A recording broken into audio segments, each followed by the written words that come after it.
Janis Joplin, take another little piece of my heart. And did you notice where those functions are coming from?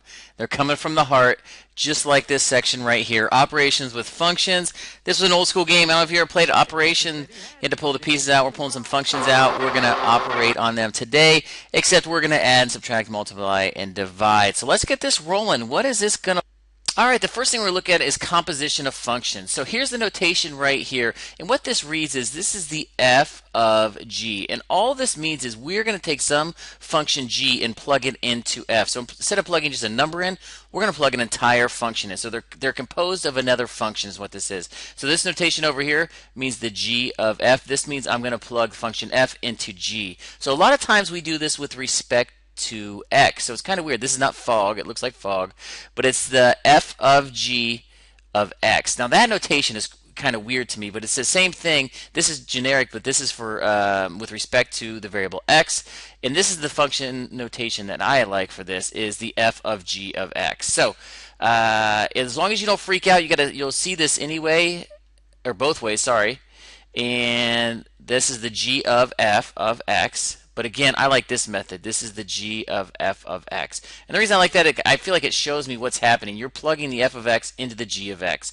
You're plugging the g of x into the f of x. So you got to be able to do both of them. Let's come down here and try a few of these. Friendly format. This just means the f of g of 2. So all you have to do is say, hey, what is the g of 2? So remember, go back, find your g. Go ahead and plug it in. That's going to be what? The g of 2 is the square root of 2. Then I'm going to plug that in. This is like my x, the f of g of 2. Well, if the g of 2 is radical 2 over 2, I'm going to come up here and say, oh yeah, sure, no problem. It's going to be, wherever there's an x, replace it with what it's equal to. It's going to be something like that. And then all we have to do is simplify. So once we simplify this a little bit, we're good to go. So what is square root squared? That's going to be 2 minus 1. So all of that equals 1. So the f of g of 2 really equals 1. So we're using one function to build another function. How about this? The g of f of negative 4. So that's what it's going to look like. Kind of weird how the negative 4 is over here. But remember, that means the same thing as this. So if you need to rewrite it, rewrite it. I got no problems with that. But the key is what? You're going to first find the f of negative 4. And so I'm going to go back up there, and wherever there's a x, I'm going to replace it with negative 4. So this should be negative 4 squared minus 1. So that should be what? 16 minus 1 is 15. Now I'm going to plug this 15 back into the g of x. So I'm going to plug it back in up here. That is the square root of 15. Fantastic. Now let's take a look at the last one here. So this is a little different.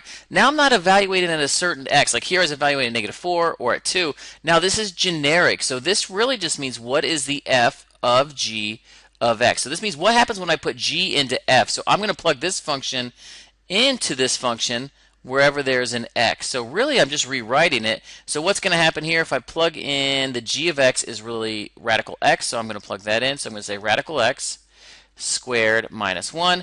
And then if I simplify that, that's just going to be x minus 1. So this is just x minus 1. So sometimes we can rewrite them as a composition of functions, putting one into the other. And so now when we're talking about these general, so I wasn't evaluating a point, we got to start thinking about domain. So I just added this word domain here because we need to look back at this. If you're building a new function, the f of g of x, off of two old functions, you actually have to use the domain of both of these. So I have to go back to this first one. This is the one it's being built off of, and say, hey, what is the domain of this function I'm using here? So what I'm doing here is I'm saying that what? X has to be greater than or equal to 0 because this is square root, it can't be negative. So this already has a domain going on. Then I'm going to plug in this function. Now I got to look at the domain of this thing too. So it's kind of like both of them. Is there any restrictions here in my domain of x minus 1? No, there's no restrictions. I'm okay. But I still use that one from the original one because it's part of that. So I got to come down here and say that yes, x is greater than or equal to 0. So you got to think about both of these. It's kind of like you can't just look at this. It's being built off of this original one here. So you kind of need the most restrictive domain possible. It's kind of like if you've got a friend over here who doesn't eat peanuts, maybe you've got a peanut allergy. You've got another friend over here who doesn't do dairy, maybe they're lactose intolerant. Then if you make them dinner, you can't do one. You got to do both. You got to make sure they don't eat peanuts and there's no dairy in there. So you got to take both domains into it. All right, here we go. Let's take a look at this bad boy over here. So I got these two functions. I want to take the f of g of 2. Again, if I'm just taking at a point, I don't really care about domain so much because it will give me an error as I go. So I'll see it if I run into it. So again, if I'm finding the f of g of 2, I'm going to put 2 into this one. And it looks like what? That'll be the square root of 0, which is just 0. Then I'm going to find, well, what is the f of 0? So I'm going to plug it in there, and it looks like this is going to be 0 squared minus 5. I'm looking at what? This should be negative 3/5. So evaluating a point is great, not a problem. How about this? Now it's generically, so I'm going to leave it as functions, the f of g of x. Remember, this is the f of g of x, something like this. So I have to start thinking about, okay, where are issues with my domain? So here I have to say, oh yeah, x needs to be greater than or equal to 0. Remember back to Mr. Bean's section on domain. Whoa, thank you, Operation Man, for catching that mistake. This is not greater than 0. I gotta slow it down here. Remember, we're finding domain of square root. What do we got to do? We got to say x minus 2 is greater than or equal to 0. It's got to be positive for the square root. So, man, I was just going too quickly there. My bad. It's really x is greater than or equal to 2. So, yes, that is the domain of this. If I wanted to find the domain of this, same thing. This is the only other problem. So, one problem is when we have a square root. The other one is when we have a fraction. We're saying that this is not allowed to equal 0 in the bottom. You could solve this bad boy if you want, but I don't think I'm going to need it for this problem. But in case you did, it would be plus or minus the square root of 5. So when I'm doing this one right here, the f of g of x, I really need that domain of just the g of x. So I need this domain. That's going to be there for sure, no matter what. I'm only putting numbers that are bigger than 2 into this. So let's go ahead and plug it in and see what we get as our final thing, the f of g of x. So if I plug this in, it's going to look something like 3 over, we're going to say the square root of x minus 2 squared minus 5. And that's nice for us because when you square root, cancels that bad boy out. And we're looking at something like what? If I simplify the bottom, that should be x minus 7. Boom! There it is. The f of g of x is going to equal 3 over x minus 7. And again, we got to list the domain of that. So the domain of this bad boy is the most restrictive domain possible. Think about this as your peanut allergy friend. This is the g going into it, so it's got to be everything greater than or equal to 2. This is your milk allergy friend. We're going to put them together. What is this? Remember, the bottom is not allowed to equal 0. So I'm going to say x cannot equal 7. So I'm looking at all numbers bigger than 2, but it can't be 7. So I like to use interval notation. I like to say, this is fine. Inequality notation is great, but I like to say it's all numbers from 2 to 7. It can't be 7. I'm including 2, but I'm not going to include the 7. That's not included, and then it goes all the way to infinity. So I prefer interval notation. I'll accept either one, but I think on my homeworks, I'm going to use that interval notation. Awesome. So the f of g of 0. So now I'm evaluating that same function at a point. But if I use my restrictive domain from over here, remember my whole answer was over here. This whole the domain of it has got to be bigger than 2. So I know right off the bat it does not exist. If you want to try to evaluate it, you could try to look at even if you plugged in the last one, it'd work. But remember, you're saying the f of g of 0. So when you're building it, you're putting this in. So I just wanted to show you that, oh, you can't do that. You can't take the square root of a negative. That's impossible. If you went straight to this, it would give you an answer, but it's not accurate. So you got to be careful on that. Awesome. All right, let's take a look at decomposition of functions. So now I'm actually going to break them down. I'm kind of do the opposite of what we just did. So if I tell you the h of x is really a composition of functions, we're going to try to rewrite this as those two pieces that actually brought it together. So how do I do it? Well, I'm always looking for like grouping symbols, or here's like a square root function. There's one function. Here's a cubic function. You even got some addition going on. So I would do like one function is this grouping symbol in here. And that would be what's inside there. So I would call my g of x the x cubed plus 1. This is a square root function, so I can say, oh yeah, that's the f of x. The f of x is a square root function. And why am I doing all that? Because remember, you're saying, what is the f of g of x? I'm breaking it down. So if I put g into f, I'm putting g into f. What happens? I get the square root of x cubed plus 1. Awesome. Pretty cool. And that's what the h of x equals. So don't freak out by it. I'm just saying that function is this, which breaks it all down. Pretty cool. All right, so can I break this down? Again, I'm going to look for, here's a square function or a grouping symbol. There's more than one way to do this. I always go big with the grouping symbol. Go big. So this will be x squared plus 1. What is this function? It's a rational function. Now when I put them together, when I put this into this, it does equal that. So looking for the parts, breaking them down, pretty cool. All right, let's really get down to these operations. Let's get on to this add, subtract, multiply, and divide. So here's where the notation gets a little even crazier. So there's when I'm talking about just generically adding two functions together. If we want to add two functions, the easiest way I think is just say f plus g. So you can see it below. I'm going to add those together. We're just going to add them together and get a new function. If you want to subtract them, this is by far the easiest notation. You can put a little closed dot in there so we know it's not a composition. And then this is f divided by g. Easiest notation. Is it going to freak you out if we do this? Hopefully not. So a lot of times if we do it generically, we say the f plus g of x. So this is the same thing. This is all the same stuff. So fill all this in. You could just put f of g. You don't need the dot in there unless you really like that. And then this will be the f of g of x. So again, this is generically speaking. So I'm just going to add two equations, subtract them, multiply them, or divide them. If I'm talking numerically, if I'm evaluating a point, then you got to use the second notation. That's the advantage of it. Sometimes I just want to add two functions together. Whoa, whoa, whoa, whoa. Let's try that again. Sometimes I just want to add two functions together at a point, maybe at point 2, and evaluate. Or sometimes I want to subtract two things at a point. Maybe it'll say 4. Sometimes I want to multiply, maybe at -3. I don't know. Getting crazy here. And sometimes I want to divide them, and this is the notation, and obviously that's going to be at 4.781. That's where I definitely want to divide those two functions at. Very nice. So this is the different notation you can see here. So this is numerically at a point. This is generically for anywhere. So can we take that, and I tried to mix it all and match in here. All right, here we go. So we're going to add these functions together. So here are my two functions right here, the f of x, the g of x. Going to add these bad boys together. So not a problem. You just take your first function, 2x squared minus 1, add it to your second function, 3 minus 5x, and then this is no problem. We're just going to combine like terms here and say what? This should be 2x squared minus 5x, and then what? Plus 2.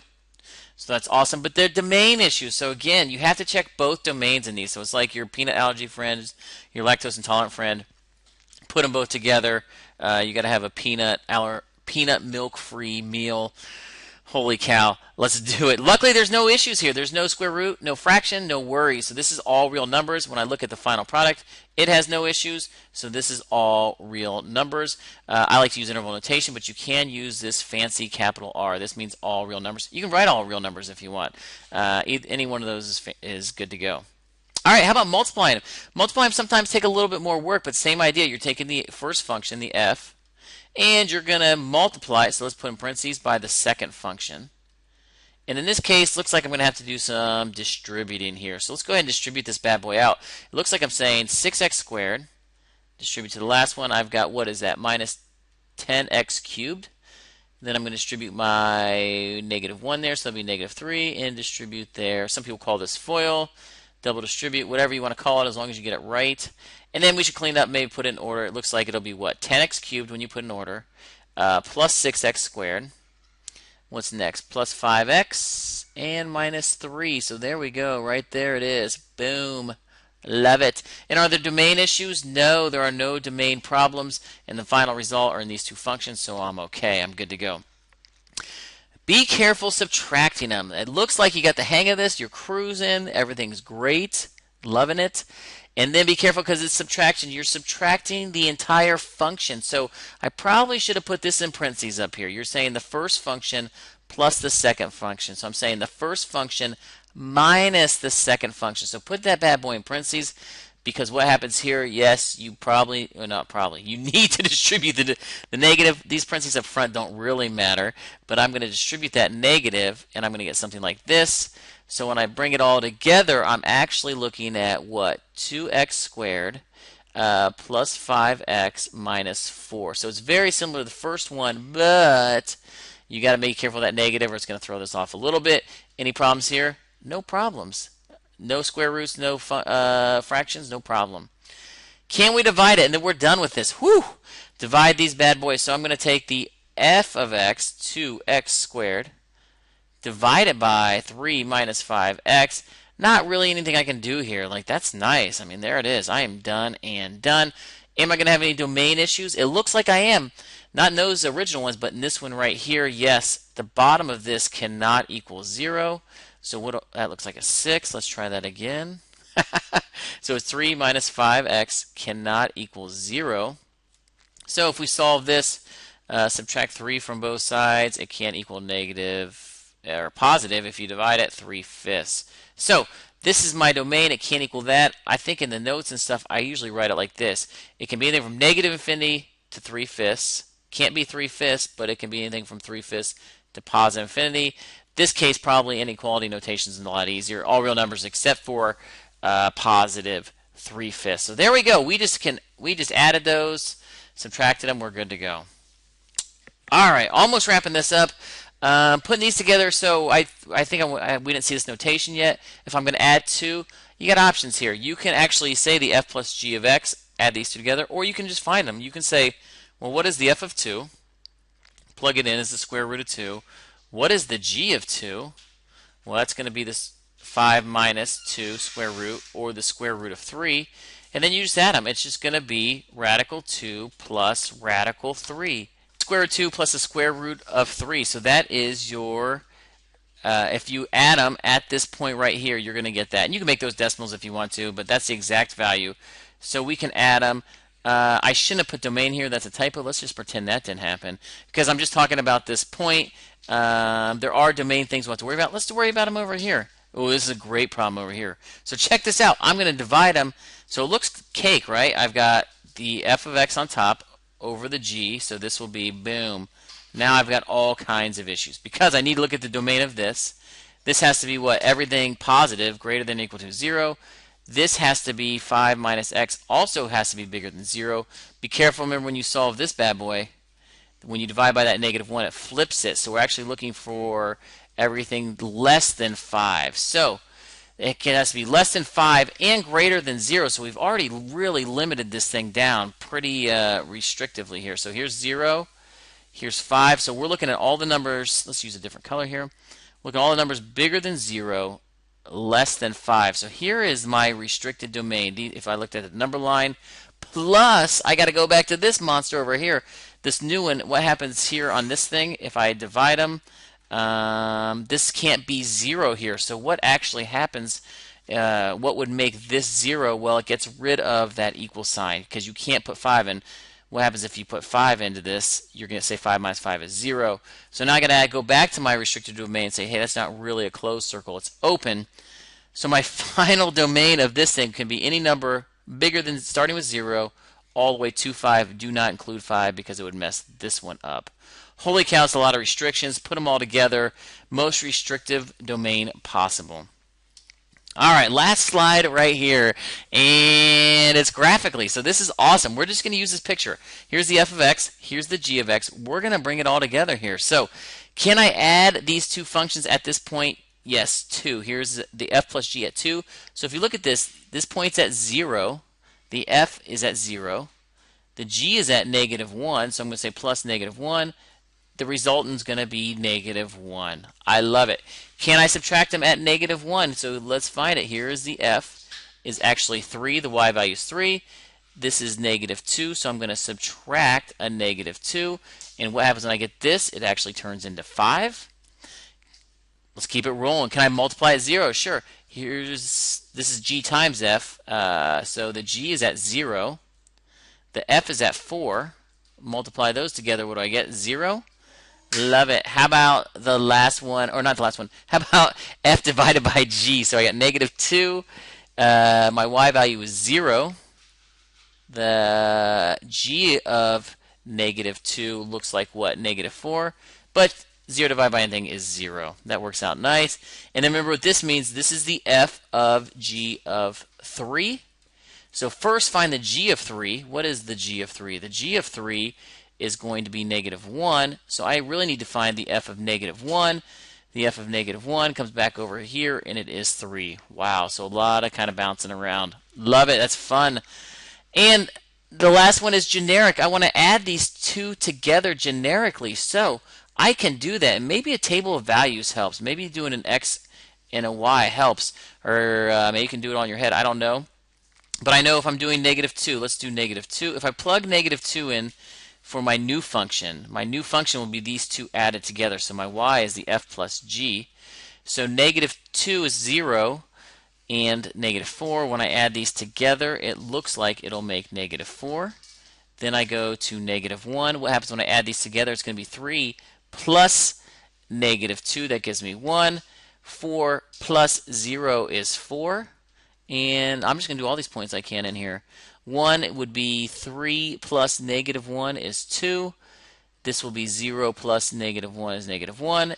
And then where's my function? Negative 5 plus negative 1 is negative 6. So now we're going to plot these. I'll do it all in, let's see, black here so it shows up. So negative 2 makes negative 4 here.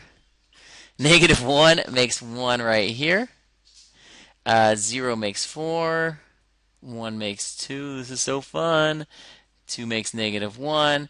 And 3 makes negative 6 down here right there. So really, if I add these together, it's going to look something... Whoa, that was a little rough. Let's try that again. It's going to look like this. Connect the dots. That's a rough sketch of the f plus g. There it is right there. Done and done. A lot of notation. Take your time, do the practice. I think it'll start flowing once you get into it. Good luck on the math you check. Peace out.